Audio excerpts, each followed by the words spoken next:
Le processus de dématérialisation des services se poursuit au Bénin. Les populations peuvent désormais se faire délivrer le permis de conduire biométrique. Les avantages liés à ce nouveau format de permis de conduire sont entre autres la commodité, la sécurité et la transparence. La mise en service de la carte de permis biométrique, permis de conduire biométrique. C'est une réforme qui a été annoncée il y a longtemps.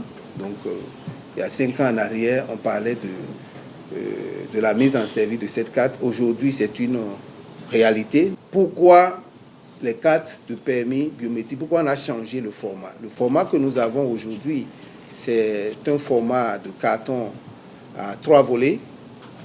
Et vous savez qu'il était indiqué de moderniser ce format-là, parce que c'est difficile à conserver. Ça se détériore, etc. Donc, il est important de moderniser ce format de permis.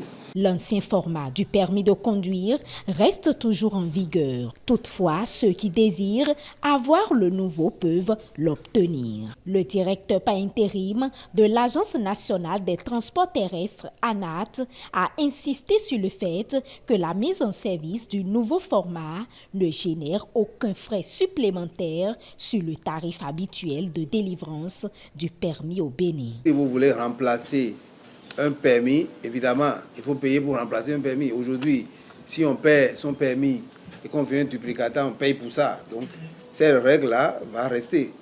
Ce n'est pas une carte qui est distribuée gratuitement, puisqu'il faut payer pour acheter les matériaux et tout le reste. Donc, si quelqu'un veut avoir le nouveau format de permis de conduite biométrique, il va payer, mais il va payer le prix qu'on payait pour remplacer les permis de conduire lorsque on perdait son permis de conduire. Il n'y a pas d'examen pour renouveler et pour passer au nouveau format. La concrétisation de ce projet est le fruit de la collaboration entre l'ANAT et l'Agence nationale d'identification des personnes, ANIP.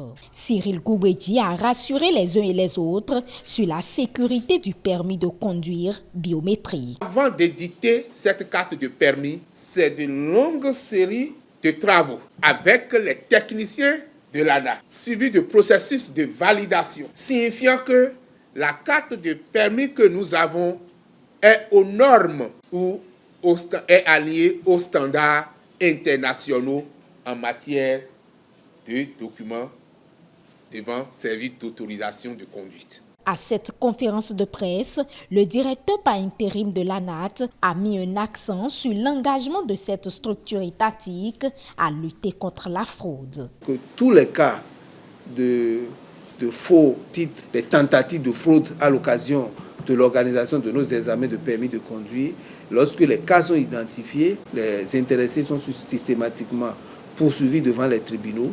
Et nous avons une trentaine de dossiers depuis 2021 qu'on a envoyé devant les tribunaux.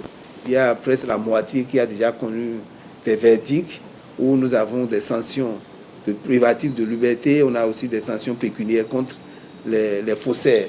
Pour finir, le responsable de l'ANAT a invité les détenteurs de l'ancien format du permis de conduire à ne pas se précipiter vers les guichets de l'ANAT pour réclamer le permis de conduire biométrique. Des dispositions sont en train d'être prises afin d'éviter des dérapages.